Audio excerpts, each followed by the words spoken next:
नमस्कार प्रेक्षकांनो. ठरलं तर मग या मालिकेचा आजचा भाग खरंच खूप भारी झाला आहे. पण त्या अगोदर तुम्ही सबस्क्राईब जर नसेल तर पहिले सबस्क्राईब करून टाका. आणि आता इथं दाखवलं आहे की सायली आणि विमल ह्या दोघी किचनमध्ये असतात. आणि आता सायलीने शिरा करायला घेतला असतो कारण प्रिया नसते आली. आणि आत्ता इथे कल्पनाताई ह्या पूर्णा आजी यांच्या रूममध्ये असतात. आणि त्यांना बोलतात की पूर्णा आजी तुम्ही काहीतरी खाऊन घ्या, नाही तुम्हाला बरं नाही वाटणार. तर मग आता पूर्णा आजी ह्या कल्पनाताईंना सांगतात की बघ, मी शिरा खाईल तर तो आता माझ्या तन्वीच्या हातचाच. ती मला बोलली होती आणि ती नक्की येऊन करेल. परंतु मात्र आता इथे सायलीने मस्तपैकी असा खमंग असा शिरा केलेला असतो आणि आता ती घेऊन येणार असते. तर आता पूर्णा आजी आणि कल्पना यांचं बोलणं चालू असतं की अगं कुठे गेली ती प्रिया, बघ जरा कॉल लावून तिला, कुठं राहिली ती. आणि आता मस्तपैकी सायली आता शिरा घेऊन इथे येत आली असते. पण मात्र सर्व क्रेडिट हे आता प्रियाला आयती घ्यायचं सवयच झालेली असते. तर आता प्रिया येते आणि बोलते सायलीला, तो शिरा दे इकडे, मी जाईल घेऊन, आता तुझी काही गरज नाही. आणि असं पण तुझ्या हातचा काही पूर्ण आजी आता खात नाही, त्याच्यामुळे मीच जाऊन देते त्यांना, दे. तर मग आता सायली बोलते दे, मला काही प्रॉब्लेम नाही, मला फक्त एवढंच पाहिजे की पूर्ण आजीने हा शिरा खावा आणि त्यांचं पोट भरावं. तर मग आता प्रिया मस्तपैकी मस्त ॲक्टिंग केली आहे बघा तिने. ती बघा, अगं पूर्ण आजी हे घे, मला उशीर झाला पण मी त्यासाठी शिरा करून आणला आहे. तर मग पूर्ण आजी तिला बघून खुश होते आणि बोलते अगं कुठे गेली होतीस तू, किती आम्हाला तुझी काळजी होती. तर मग आता पूर्ण आजीला प्रिया बोलते धर पूर्ण आजी, मस्तपैकी आता मस्त शिरा केला आहे मी, तू आता शिरा खा, बघ कसा शिरा मस्त चविष्ट केला आहे मी. मग नंतरला आता प्रिया ही पूर्ण आजीना तो शिरा खायला देते आणि बाहेरनं सायली ही प्रियाचं सर्व नाटक बघत असते. तर मग आता पूर्ण आजीने मस्तपैकी हातात शिरा घेतलेला असतो आणि आता पूर्ण आजी खाणारच. तेवढ्यात आता कल्पना काकू आणि पूर्ण आजी विचारतात काय गं प्रिया, कुणीकडे गेली होतीस तू. तर ती बोलते की अगं पूर्ण आजी तू अगोदर शिरा तर खा, नंतरला बोलू. तर मग आता पूर्ण आजी शिरा हातात घेते आणि शिऱ्याचा पहिला एकच घास खाते. तर शिरा खाल्ल्या खाल्ल्या ती एकदम खूप खुश होऊन जाते. पण मात्र तिला असं समजतं की हा शिऱ्याची चव तर त्या सायलीच्या हातासारखी कशी काय येते. म्हणून ती तेवढ्यात विचारणार की हा शिरा त्या पोरीच्या हातचा आहे का. परंतु प्रिया तेवढ्यात काही ना काही विषय काढून तो विषय तिला टाळायचा प्रयत्न करते. तर बोलते कसं झालं आहे पूर्ण आजी, शिरा चांगला झाला ना मस्त. तर मग आता पूर्ण आजीला चव माहिती असते सायलीच्या हातची आणि सायली सर्व काही गोष्टी बाहेरनं बघत असते. तर मग नंतरला आता पूर्ण आजी शेवटी बोलतात हा शिरा तर त्या, तेवढ्यात प्रिया बोलते माझ्या आईच्या हातासारखा लागतोय ना. अगं काय झालं माहिती आहे का, मी तिकडेच गेली होती. तर पूर्ण आजी बोलतात हा का. तर मग आता प्रिया सांगू लागते की मला त्यासाठी शिरा करायचा होता आणि खूप दिवस झाले मी आईला भेटली देखील नव्हती. तर मग आता सायली सर्व काही गोष्टी बाहेरनं ऐकत असते आणि आता पूर्ण आजीचा शिरा खाऊन झालेला असतो. तर पूर्ण आजीला ती पूर्ण आजी आता प्रियाला पैसे देते, बोलते की तू एवढा सुंदर शिरा केला त्याबद्दल हे घे तुला 500 रुपये. तर मग प्रिया बोलते अगं काही गरज नाही याची, याच्या अगोदर पण दिले होतेस ना. तर मला ती नाटक करते, पाय पडायचं आणि निघून जाते आणि सांगून जाते की मी माझ्या माहेरी गेली होती, तिकडनं मी शिरा शिकून आणला आणि तुझ्यासाठी ते केला. तर मग नंतरला आत्ता कल्पनाताई आणि पूर्ण आजी बसलेल्या असतात. तर बाहेर आता येऊन प्रियाने सायलीच्या हातात ती डिश दिलेली असते आणि बोलते की बघ गोड सून असल्याचा कसा फायदा असतो, केलं तर सर्व काही तू, पण त्याचं क्रेडिट सर्व मला मिळालं. तर मग आता सायली ही प्रियाला बोलते हे बघ, तुला काय करायचं आहे ते तू कर, मला जे पाहिजे होतं शेवटीला ते झालं, मला फक्त पूर्ण आजीचं पोट भरलेलं बघायचं होतं आणि माझ्या मनासारखं झालं, त्याच्यामुळे तुला काय बोलायला तरी मला काही फरक पडत नाही. आणि नंतरला आता इथे प्रतिमा आत्या ह्या घरात बसलेल्या असतात. तर मग आता तेवढ्यात सुमन तिकडे येते आणि प्रतिमा आत्यांना बोलते की तुम्हाला एक बोलू का मी. तर मग प्रतिमा आत्या बोलतात हां बोल ना सुमन, काय बोलायचं आहे गं तुला. तर बोलते अहो बघा ना, आता आपल्या मुलीचं लग्न झाल्यापासून परत काय आपली मुलगी आपल्या घरी आलीच नाही आहे. आपल्या मराठी संस्कृतीमध्ये एकदा का मुलगी लग्न करून गेली की तिला आणि तिच्या नवऱ्याला घरी मात्र जेवायला बोलवायचं असतं, असं देखील आपल्याला काही चान्स भेटला नाही. तर मग तेवढ्यात आत्ता सुमन ही लावते प्रियाला फोन आणि आता स्पीकरवरती तिला फोन उचलायला सांगतात अश्विन वगैरे सर्व, आणि ते घरात सगळे लोक बसलेले असतात. तर मग आता प्रिया सुमनचा फोन बघून टाळायचा प्रयत्न करते, परंतु कल्पनाताई तिला बोलतात अगं उचल फोन. तर सायली आता बघत असते. तर मग अश्विन देखील तिला बोलतं की फोन उचल प्रिया आणि स्पीकरवर ठेव, जेणेकरून आम्हाला सर्वांना काय ऐकायला येईल. तर मग आता प्रिया फोन उचलते आणि आता सुमनताई तिला बोलते काय गं प्रिया, लग्न झाल्यापासून विसरलीस तू आम्हाला, फोन नाही करत, काही नाही करत, घरी देखील भेटायला येत नाही.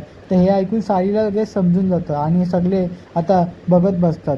तर आता प्रिया घाबरून जाते, परंतु तिच्या तोंडावरती दाखवत नाही. आणि मग आता प्रिया बोलू लागते, अगं असं काय बोलतेस, आत्ताच तर मी घरी येऊन गेली, आईला विचार, आईने मला मस्त आता शिरा बनवायला शिकवला. तर मग प्रतिमा आत्या बोलतात, घरी ही कधी घरी आलेली तन्वी. तर मग आता नंतरला ती बोलतात, फोन स्पीकरवर ठेव, आणि आता सगळ्यांसमोर बोलत असते.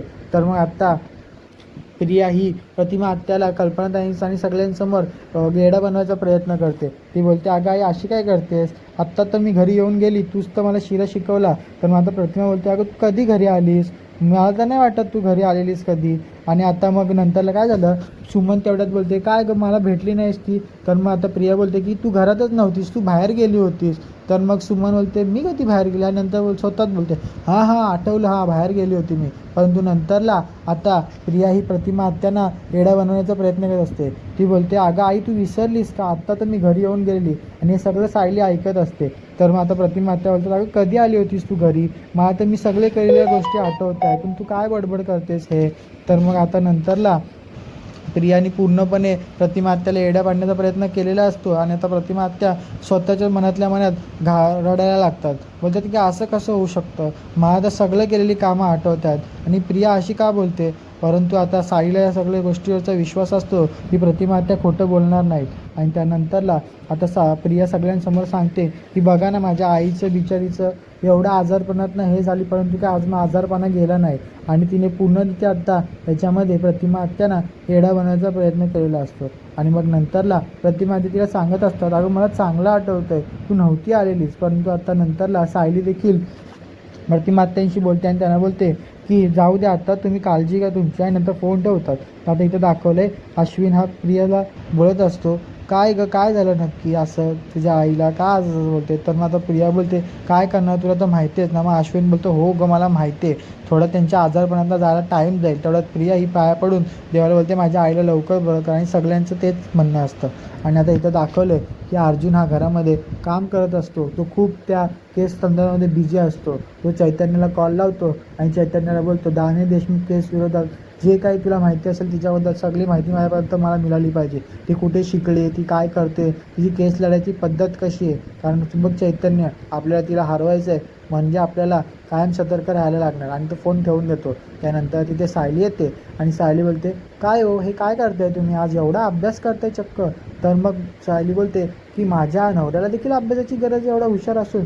तर मग अर्जुन तिला बोलतो, काय करणार, सर्व गोष्टींच्या लढ्या देण्यासाठी आपल्याला नीट डोकं लावून काम करायचं असतं, तेव्हाच आपण जिंकतो. तर मग आता सायली बोलते, हो मग जिंकणारच, माझा नवरा हुशारच आहे. तर मग आता अर्जुन बोलतो, तसं नाही हो सायली, ही केस खूप इम्पॉर्टंट आहे आपल्यासाठी, आणि ही दानवी देशमुख कोणत्याही थराला जाऊ शकते या केस संदर्भामध्ये. तर मग आता सायली बोलते, ठीक आहे तुम्ही तुमचं काम करा. आणि आता सायली जाते आणि तिकडनं घंटी घेऊन येते आणि त्यांच्यासमोर वाजवते आणि बोलते, किती मेहनती आहे माझा नवरा, त्याला नजर नको लागायची, त्याची दृष्ट काढते मी. आणि नंतरला सायली निघून जाते आणि अर्जुन हा तिथं काम करत असतो, इकडून तिकडून फिरत असतो. तर मग नंतरला सायली ही अर्जुनने काही खाल्लेलं नसतं म्हणून त्यासाठी खायला घेऊन येते आणि अर्जुन हा खायला नाही बोलतो. मग शेवटी ती स्वतः अर्जुनला आता भरवते. आणि आता अर्जुन इकडून तिकडं, अर्जुनच्या मागे ती, आणि तो तिला हेच नाही करत, म्हणजे अर्जुन पूर्ण कामात बिझी झाला आहे आणि सायली ही त्याला भरवते. आणि असं करण्यामध्ये, काम करण्यामध्ये अर्जुनच्या काहीच लक्षात नाही. सायली ही अर्जुनला संपूर्ण जेवण भरून निघून गेली आणि नंतरला अर्जुनची ट्यूब पेटले.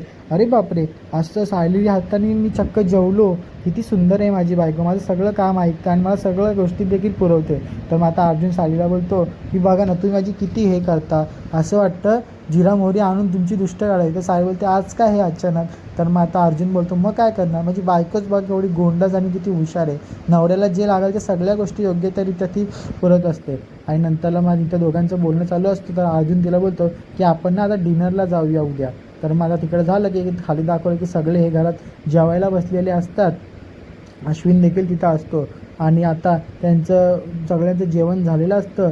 आणि आता कल्पना ताई सगळ्या गोष्टी बसतात. तर आता सगळ्यांची चर्चा चालली असते की उद्या कोण कुठे जाणार. अश्विन हा बोलतो की मी लवकर निघतो, मला जरा काम आहे. आणि नंतरला सगळे तिथून कामावरून निघून जातात आणि सायलीने काम आवरलेलं असतं आणि सायली तर रूममध्ये येते. तर मग ती आता अर्जुन असाच झोपून गेलेला असतो तर सगळ्या गोष्टी नीट करते, त्याच्या अंगावर चादर टाकते.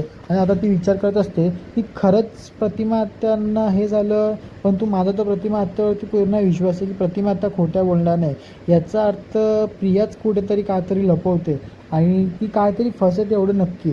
तर मग आता इथं दाखवलं आहे की दामिनी देशमुख ह्या खूप महिपतवर भडकलेल्या असतात आणि त्यांना सांगत असतात, हे बघा आत्ता ही केस माझ्याकडे आणि ही केस कशी लढायची हे मी बघेल, त्यामुळे तुम्ही आता सारखं इथे इंटरफेअर करू नका.